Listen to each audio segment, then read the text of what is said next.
It's the middle of October here in Pennsylvania. We don't hunt on Sundays in the early season, and I am out preparing trees for future hunts. Now, when it comes to tree selection, I often find saddle hunters who seem to be searching for the perfect tree that they can climb with their climbing system.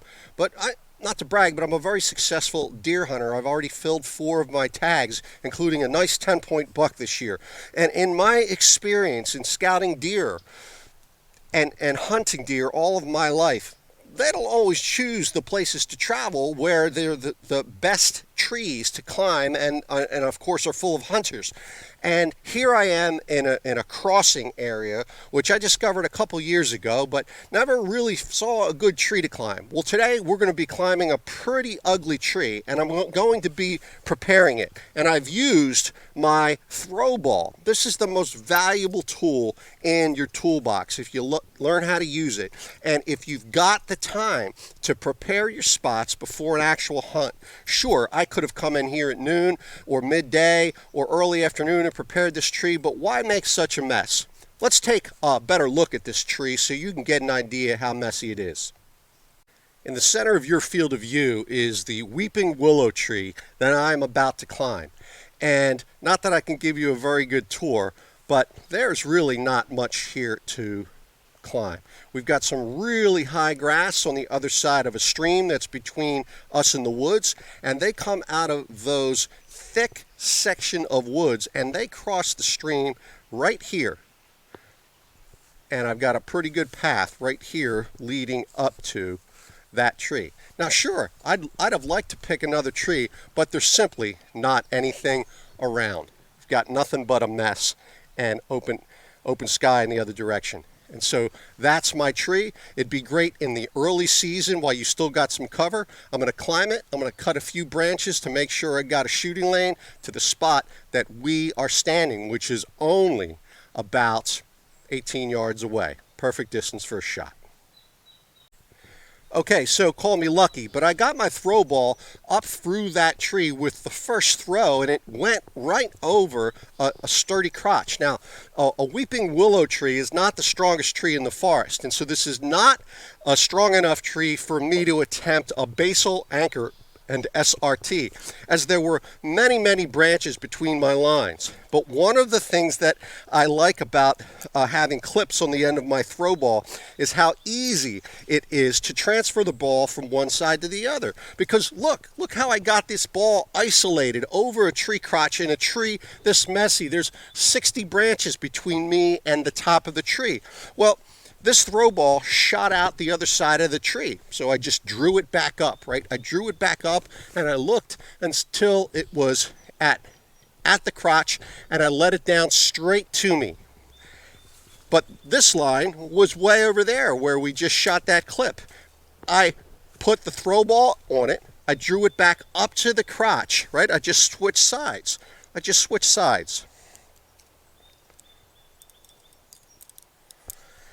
And I drew it back up to the crotch, and then I gently released it. And lo and behold, I got it to come straight down with no branches between the lines. Of course, sometimes that's not possible. Sometimes there will be a branch between the lines. We'll have to execute a bypass. But most of the time, we can bobble that throw ball, get a little bit of sway, and drop it right down where we need to. Practice makes perfect. Okay, so here is one side of my universal system. Universal system has 4 friction hitches, 2 in each direction. Well, when I'm climbing DSRT, which is most of the time, the friction hitch on one end of the system that holds towards the end, well, I take that off and put it in my pocket. And here I've got a Longhorn Agile. This is 5mm cord on 8mm rope, holding towards the center. I put my rigging carabiner clip in that. I also capture the JRB end loop.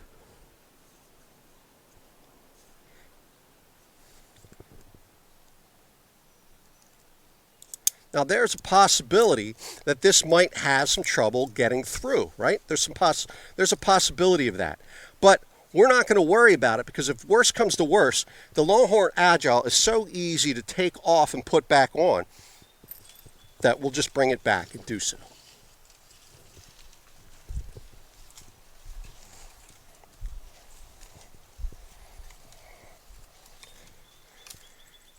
here's my other Longhorn Agile that I'll be climbing on. The last tree, obviously, that I climbed was just a little bit shorter than this one. And so I move that back out of my way.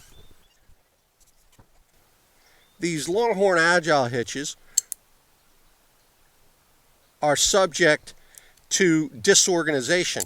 And so I like to either keep a tie of some sort over the two end loops. You can use a removable cable tie, or you can use a slipped overhand bend. That's up to you. But always make sure that your Longhorn Agiles are properly fashioned before you start your climb.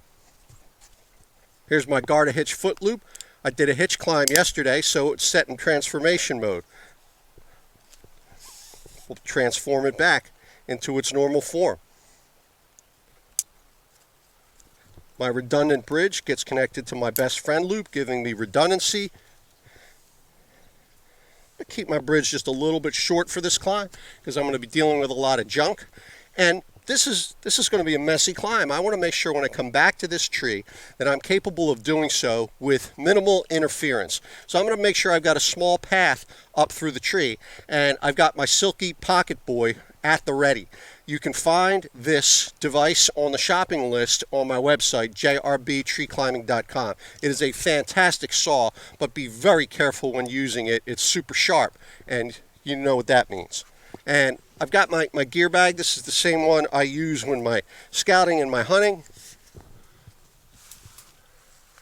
Let's get up there, and let's make sure we get a shooting lane.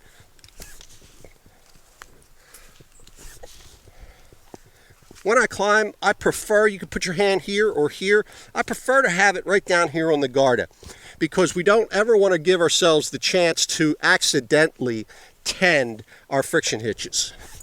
When you get this confidence, you'll just simply learn how to shoot that up. I may edit this for time.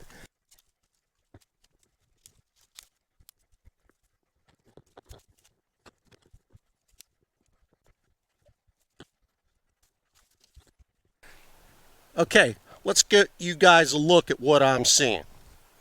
And I'm looking at probably 17 yards to you, and I've got a perfect broadside shot right where you are standing. I've got a perfect shot on my strong side. I've got a little bit more pruning to get my backside right, but this is a great tree. And by the way, I've got a branch here where I could sit here really comfortably and really not need a platform. I'll give you a look from my phone. Okay, so here's my view right back at you, Sam. And that is just a perfect opportunity. We've got a stream right behind you, and this is where they cross. Got to pay attention to where the deer are moving and put yourself in position best you can.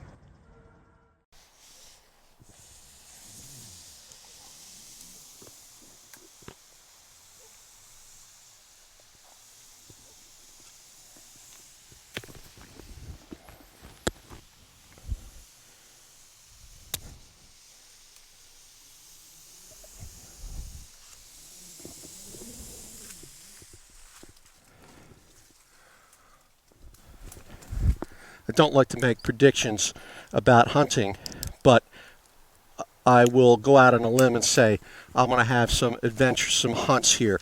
This preset might be really productive a year from now, 2 years from now, 5 years from now. I don't know exactly when, but the point is I've got another tree set up. Let's retrieve it. You see what I did there? I left my rope attached to the right side of the rope. And the left side, what this does is it ensures that I won't get these crossed in the process of retrieval. Let's retrieve this, and instead of putting my throw ball up, I have a piece of paracord on the ground here somewhere. Got that ready in advance. I put an overhand end loop on one side.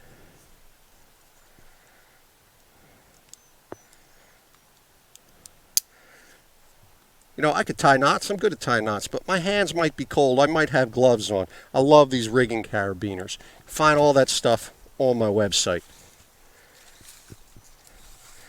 And now I bring this paracord up while bringing my rope down.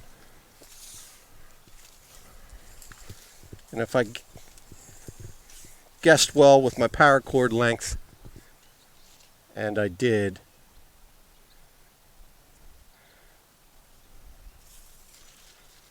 perfect. So we want to make sure this doesn't get lost. So what I can do is put it around tree branch, slipped overhand bend, and that is ready for me whenever I come back. I'm going to coil up my rope here, but I know we're straddling the border between hunting and climbing, but that's why we do it, right? That's why I climb.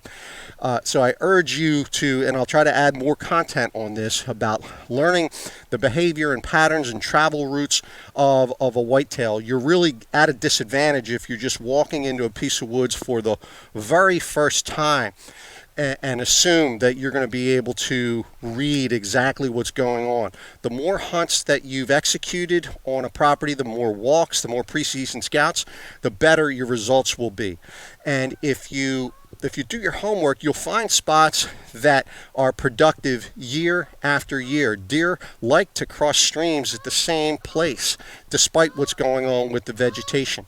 And if you pay attention to sign, you'll find that that's the case. And so we're going to close this as I'm speaking. So Sam, take a look back here with me and at this. So look what I've got here. I've got a buck rub, which is probably 3 years old, right? And this is a travel route. This is a travel route. This is a great spot. Don't hunt the tree, hunt the deer. Thank you.